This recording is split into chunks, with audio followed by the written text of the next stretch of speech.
Nous parlons aujourd'hui, sur un ton toujours aussi dynamique, des causes secrètes de la dépression et comment l'éviter.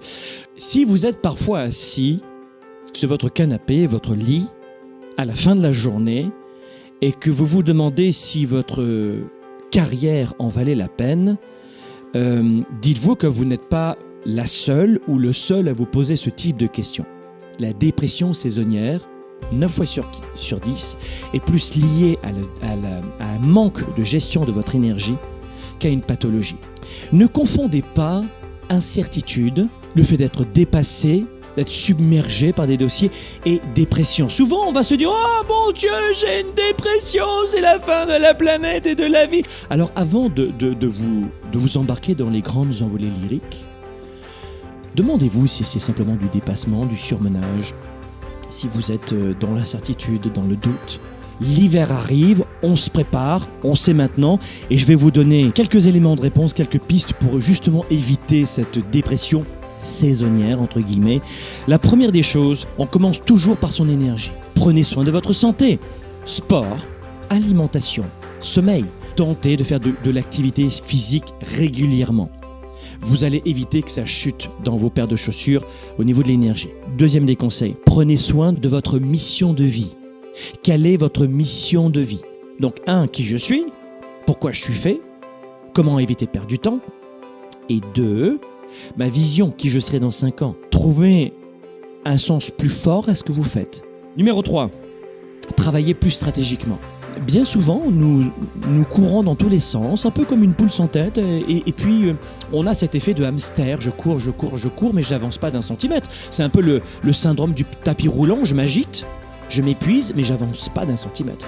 Donc là aussi, trouvez des méthodes de gestion de votre temps, de vos priorités, pour travailler plus méthodiquement, plus stratégiquement. Si vous avez le temps, prenez quelques années pour faire un peu le tour de toutes les méthodes, faites la synthèse de ces méthodes, et puis adoptez-la.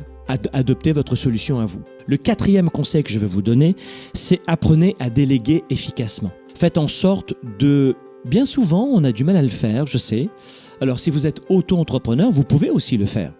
Si vous êtes salarié dans une entreprise et vous vous sentez un petit moustique qui sert à rien, c'est faux, c'est une idée reçue, ça encore. Beaucoup de gens ont un sentiment d'être inutiles dans de grandes entreprises. Et je trouve ça un peu dommage parce que même si les autres ne vous font pas sentir que vous êtes hyper important, vous l'êtes. C'est crucial. 5e conseil maintenant, filtrez les personnes dans votre vie.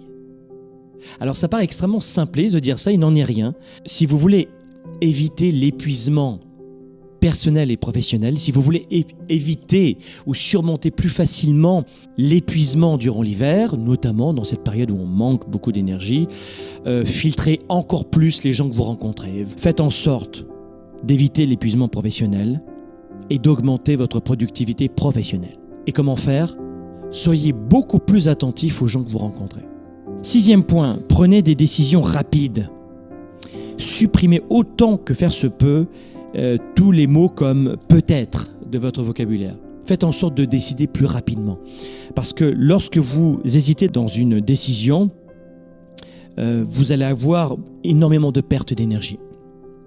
Parce que vous allez toujours y penser. Donc pensez à cela. Attention à la perte d'énergie liée aux décisions en suspens. 7e conseil, faites une pause le matin et faites une pause le soir.